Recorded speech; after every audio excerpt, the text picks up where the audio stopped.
Good morning to all my friends and family, and welcome to this episode of Jim's 5am Club. I'm just going on a bushwalk, and I thought I'd just share with you some of my reflections. Well over a year ago, when COVID-19 was starting to raise its ugly head, I had a thought of doing something which was productive, or as productive as possible given the limitations that we had. I just thought of something to do that would be of use to not only me, but to friends and family. So I initiated Jim's 5am Club, given that I was getting up early anyway, going to the beach, doing my morning swims. I thought I'd use that backdrop, the wonderful backdrop of the sunrises over Bondi and over Bronte,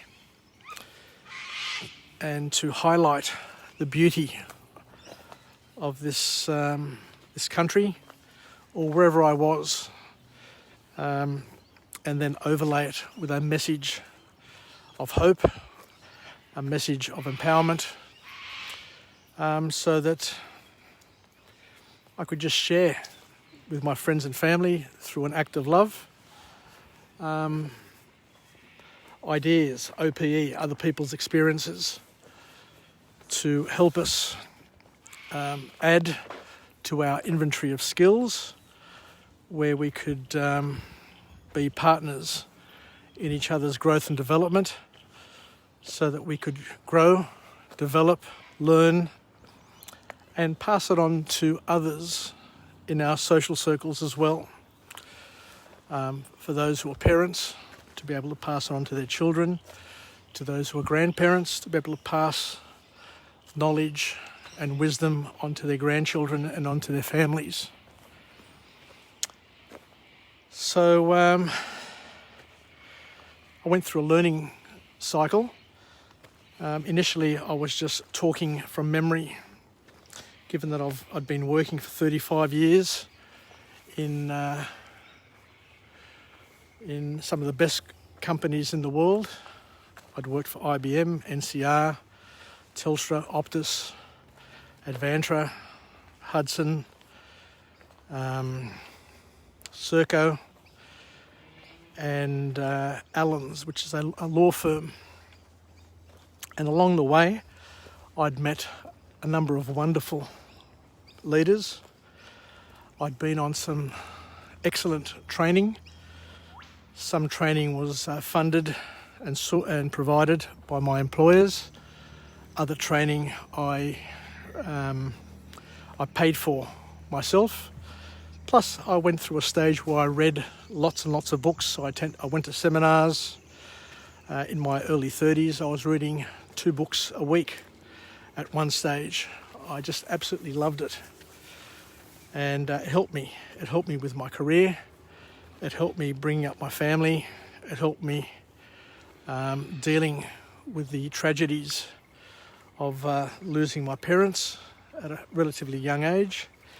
I was 39 when my mother got very, very sick. So a lot of that material that I picked up along the way,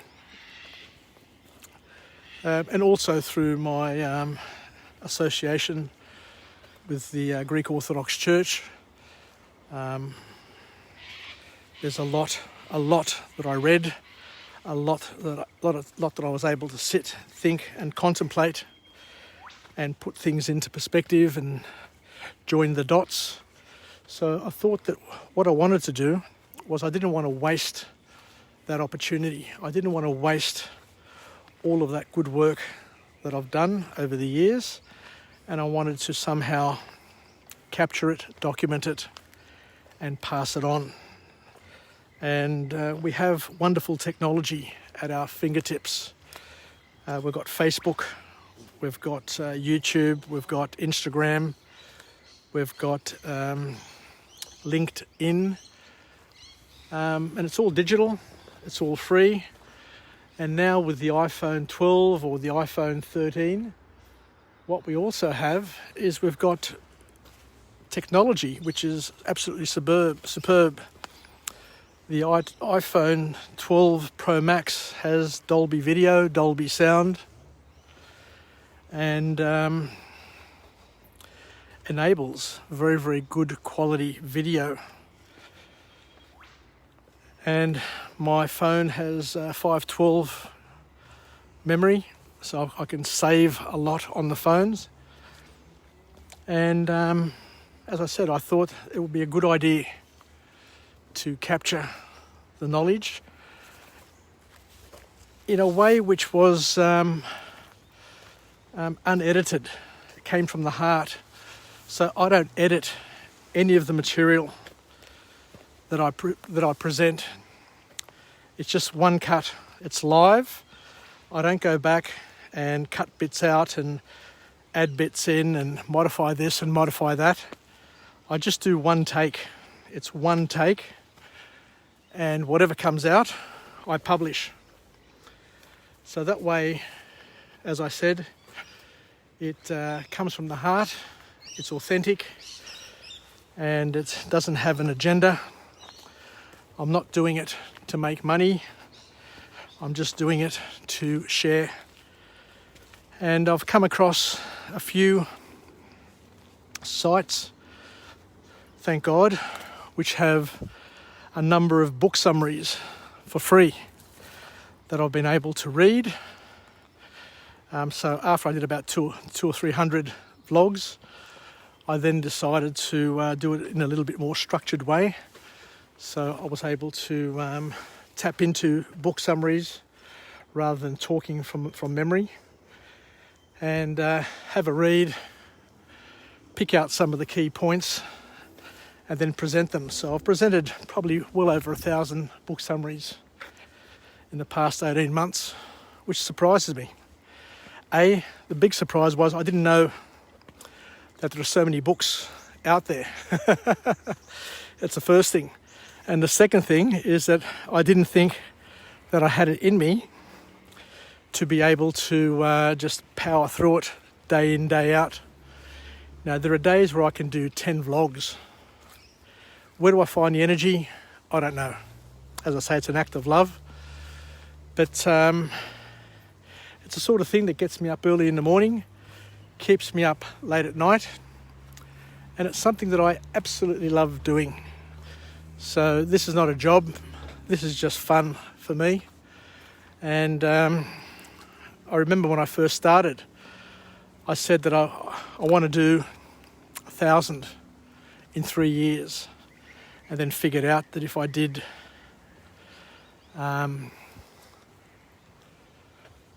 one a day, that would be 365 a year. So over 3 years, I could probably do 1,000. And that would be a lot of fun. But then I had this, once you set yourself a goal, then the next thing that happens to you is you start to worry, saying, well, what happens if something happens between now and those 3 years are ended? I won't be able to achieve my goal. So the sort of person I am is, once I decide to do something, I really want to get it done. So through fear of something happening to me and not being able to leave a legacy, I decided to up the ante.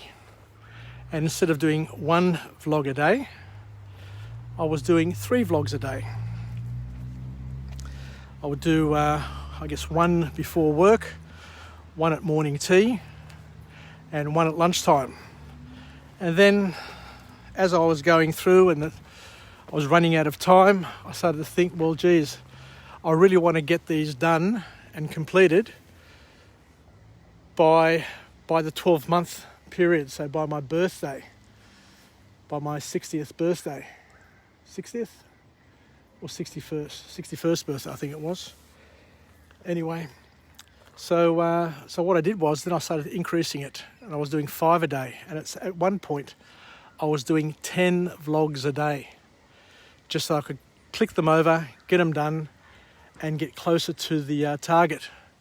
Because what happens is that, you know, you're adding vlogs day by day, but the total doesn't seem to be increasing at a reasonable rate, and you start to panic.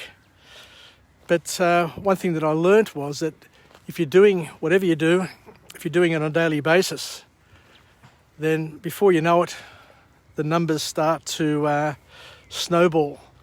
And, you know, you get the 500, then you get the 600, 700, and before you know it, you're at 1,000. And I achieved my goal, which I'm very, very pleased and proud to have achieved.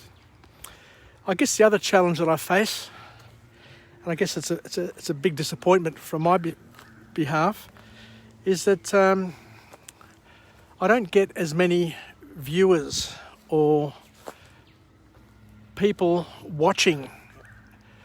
I always say to myself, if I was a young person, or if I had time on my hands, I know that when I was young, I'd be in the car and I'd be listening to Anthony Robbins tapes. I'd be listening to Steve Covey tapes, Jim Rohn.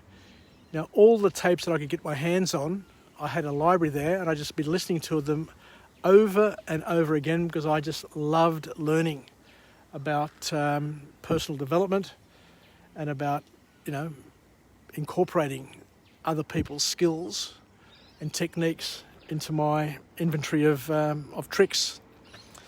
So I said to myself, well, if I was a young bloke, if I was a guy at school, school student, or at university, or somebody starting off a career, this is the sort of stuff that I would love to be exposed to be able to listen to somebody talk about a book summary and overlay the learnings with some experience, given that I've worked in some of the biggest and best companies, and I did work in a very exciting industry, the IT industry. I was there for 25 years, which is pretty phenomenal. But as I say, you know, I'll put up a vlog, and I'll see, you know, there'll be 5 or 6 people who'll view it, and I say to myself, what a waste that we don't get these days, that it no longer has the ability to reach more people. Because as I say, I don't get very much feedback anymore from anybody. And I guess it's got to the point where my output is a lot more prolific than what people can absorb. But I just hope that it finds the right audience, the right audiences over the years, and it becomes something that people can, I guess, use, and they can gain from it.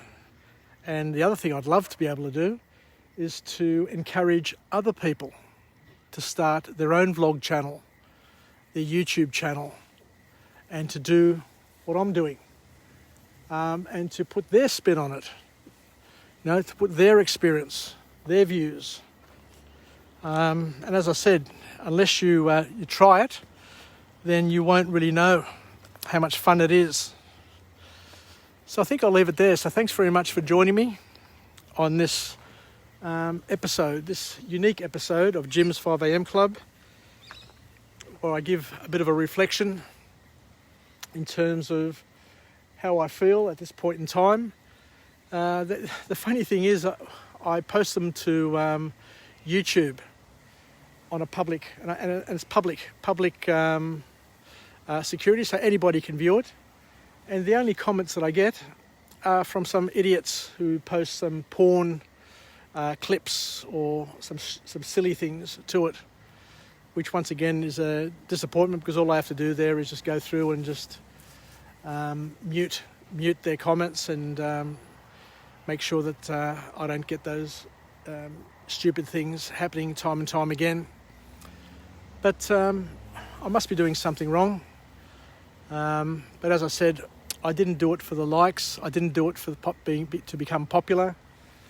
It's my legacy that I'm going to leave, and I guess one day when I'm gone, people may want to listen to what I've had to say, and there may be something there that they may be able to use, as I said, and may be able to brighten their day and their life. Yes, everybody, take care, and I look forward to coming to you again from a different location with a different message, a message of empowerment, where we can live, learn and pass it on, be partners in each other's growth and development, and in addition to that, to basically support each other, and to understand that everybody has challenges in their lives. We're all at different phases of our growth and development, and we've all got our, I guess, allocation, our quota of challenges that are going to come and keep on coming our way, and just to keep on fighting, keep the chin up, and not to give up hope, I guess, is the key message. Take care, and we'll chat again. Bye for now.